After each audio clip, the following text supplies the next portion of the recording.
the Trump debacle. I'm going to pull up Letitia James's tweet of today because I know that she put another one out today. But Letitia James she's reduced her tweet habits to once a week because I think it was getting too painful to give the daily 2 minutes of hate updates after every day. But let me pull this tweet up. Letitia James, this was from a couple of days ago. This was December 13th because I wanted to talk about it yesterday. Letitia James tweeted, "Today, we rested our case against Donald Trump for years of financial fraud. The judge already found that Trump engaged in significant fraud and unjustly enriched himself and his family." Can you try to reconcile those two statements? We rested our case today. That typically means, for those of you who are not lawyers or who have never watched Matlock or even an episode of The Simpsons, once the plaintiff has presented their case, we say, "Do you have any more evidence to introduce?" We rest our case. All right, now it's up to the defense. Rebut. Then the judge says, "Okay, well, now I've heard both sides. I'm going to adjudicate." We rested our case today on December 13th or whenever she tweeted this. The judge already found that Trump was guilty. I'm sorry, what good does it do to rest your case when you've already found the guilt? I mean, how does it even happen? These are logically, scientifically, legally, mutually incompatible statements, but they're there. We rested our case today. The judge already found guilt. Oh, that was an easy case. How did this happen? Oh, that's right. Summary judgment. Oh, that's right. How do you have summary judgment where you summarily dismiss expert affidavit evidence? Oh, I can't consider this expert affidavit because it's based on nothing. Oh, I'm sorry. That's what the adversarial process is about. You don't make summary judgments and dismiss expert affidavits, but that's what Judge Engoron, New York nipple Judge Engoron, did in this case, where we can live in a world right now where the Attorney General says, "We rested our case today and we already won." Welcome to communism, people. And I put out I wanted to ratio her in that tweet. Let me see if I can get this. I wanted to ratio her so badly in that tweet. And I think I did. I don't think it qualifies as a ratio, but it's pretty good. I mean, it didn't get more retweets than the original tweet, but how did the judge find fraud before you rested your case? Oh, that's right. You're both filthy, corrupt communists. Nearly 800 retweets. That's pretty good. That's pretty good. Here, I'll give it to the chat in case anybody wants to go put that out. But she's not done. I didn't see what her tweet from today was. Link that, people. Let me just go see what it's New York Attorney James put out a video today. Let's watch this one together in real time. This is the Daily 2 hours ago. Oh, she's back to her room after 11 weeks in court. They rested their case and they won. It's an amazing thing. Let's bring this up. Let's see what Letitia James has to say about after week 11 of trial in what is absolutely not a corrupt show trial of communistic order. Let's see this here. Okay, bring it back. Maximize. This is my first time hearing it, so let's just hear what we have to say. After 11 weeks in court, we rested our case against Donald Trump, the Trump Organization, Look at her blinking. and other defendants. What's that blinking? We brought this case after our 4-year investigation revealed that Donald Trump committed repeated and persistent fraud and unjustly enriched himself, his family, and his business. Her initial theory of the case was that domestic banks weren't lending to Trump. So it's clear that he was laundering money. Oh, wait, that was wrong?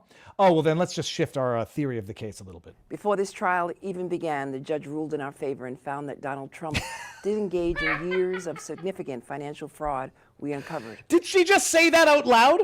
Did she just say that out loud? Donald Trump did his business. Before this trial even began, the judge ruled even began, hold on, even began, hold on, I've got to screen grab this. This is not possible. That Donald Trump did engage in years of significant financial fraud we uncovered.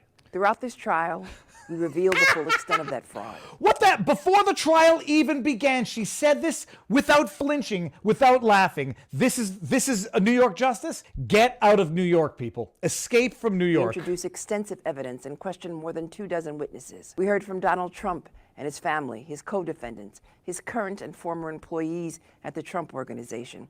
And we heard from the banks who said we did not rely on Trump's self-assessment. And we heard from the banks that said we conducted our own due diligence. And we heard from the banks that said we would have halved his own self-assessment and still give him the loan. And we heard from the banks who said we were competing for Trump's business because he was a whale. Oh, well, the judge doesn't need to listen to that because he's already decided. Before the trial even began, they determined fraud. Amazing. Accountants and associates at a financial institution, loan underwriters, real estate professionals, and experts.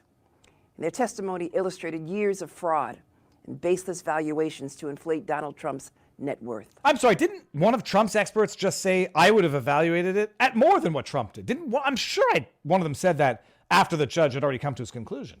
And we showed that Donald Trump's financial statements were used to get better loan terms, tax breaks, and a host of other economic benefits. Always fighting. She's always fighting for the little guy, the big banks that didn't charge enough interest. Although the bank said we wanted his business, we were competing for his business. That's why we gave him preferential, favorable loan terms. This woman is unbelievable. We will return to court to present our closing argument. But the judge already ruled. I'm confident in our case and that justice will prevail. I'm sorry, No matter how powerful you think you are or how much money you think you have, everyone is equal under the law, even Donald Trump. This makes me want to vomit. I mean, it actually makes me want to puke. Like I'm not trying to be funny. It makes me nauseous. Financial fraud. How do I get how do I get that bar to get off the bottom? How do I get the scroll bar to get off the bottom? I don't want to see that. We uncovered. Throughout this trial. Oh my goodness. This is a boomer moment. Okay. How do I get rid of, whatever. I'll figure it out afterwards. Before the trial even began, the judge ruled in our favor. Yep. That's cool, people. That's how justice works. And if you think that that's communism, that's the most beautiful thing on earth. That's the gift. That's the gift that keeps on giving. It's the gift that she gave to us. How do I get rid of the time bar on the thing? Wow, I'm dense. Okay, it doesn't matter. I'll get it in a second because we're going to have to end the stream and go over to vivabarneslaw.locals.com anyhow.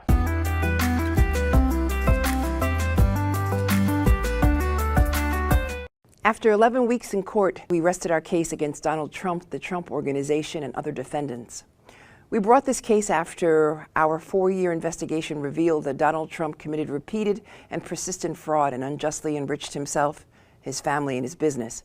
Before this trial even began, the judge ruled in our favor and found that Donald Trump did engage in years of significant financial fraud we uncovered. Throughout this trial, we revealed the full extent of that fraud. We introduced extensive evidence and questioned more than 24 witnesses.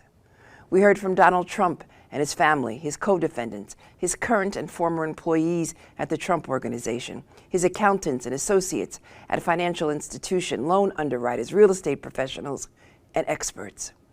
And their testimony illustrated years of fraud and baseless valuations to inflate Donald Trump's net worth.